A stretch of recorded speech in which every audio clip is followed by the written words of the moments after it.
guys, it's Kushi Azumi and welcome back to my channel. For today's video guys, i-share ko na naman sa inyo ang isang tutorial na kung saan paano maging searchable yung mga YouTube channel natin or YouTube channel nyo.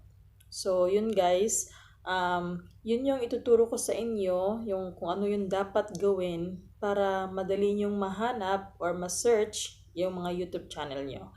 But before that,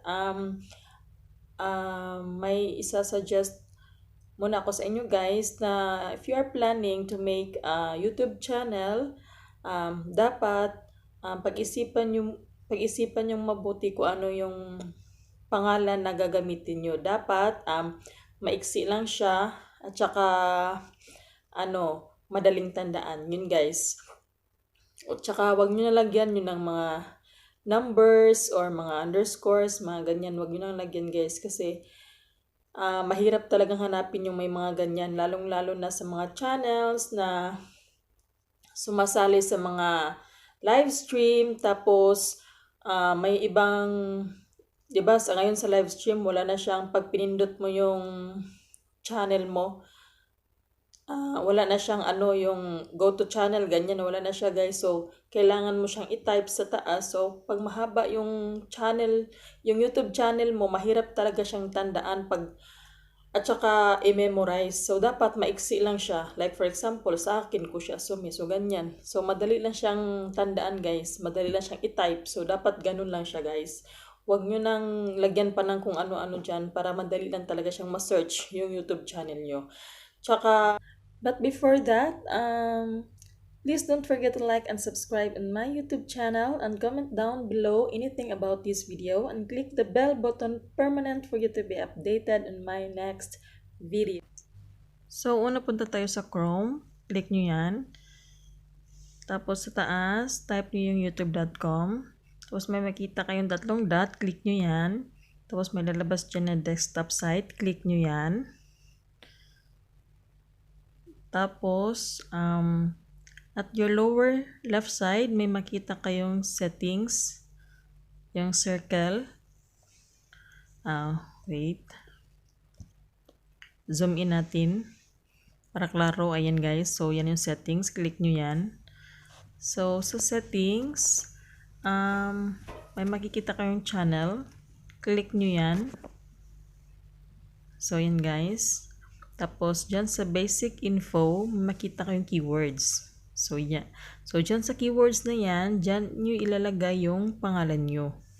Like mine, Kushi Azumi. So, ayan guys. So, ulitin ko para makita nyo. Sa keywords yan siya guys ha. Kushi Azumi. So, ayan.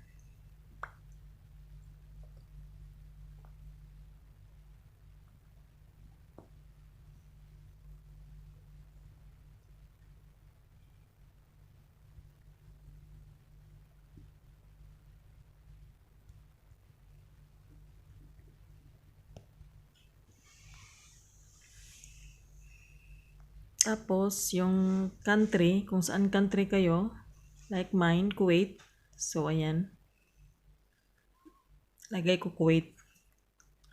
So, ayan guys. Next, save natin. So, ayan guys.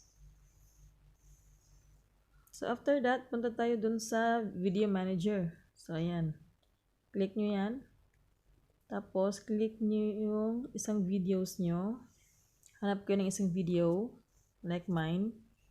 Ayan. So, click nyo yan.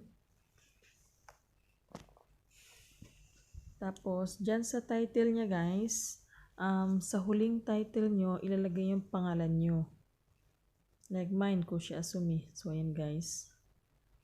So, actually, gagawin nyo to sa lahat ng videos nyo para, madali lang mahanap yung mga, YouTube channel nyo.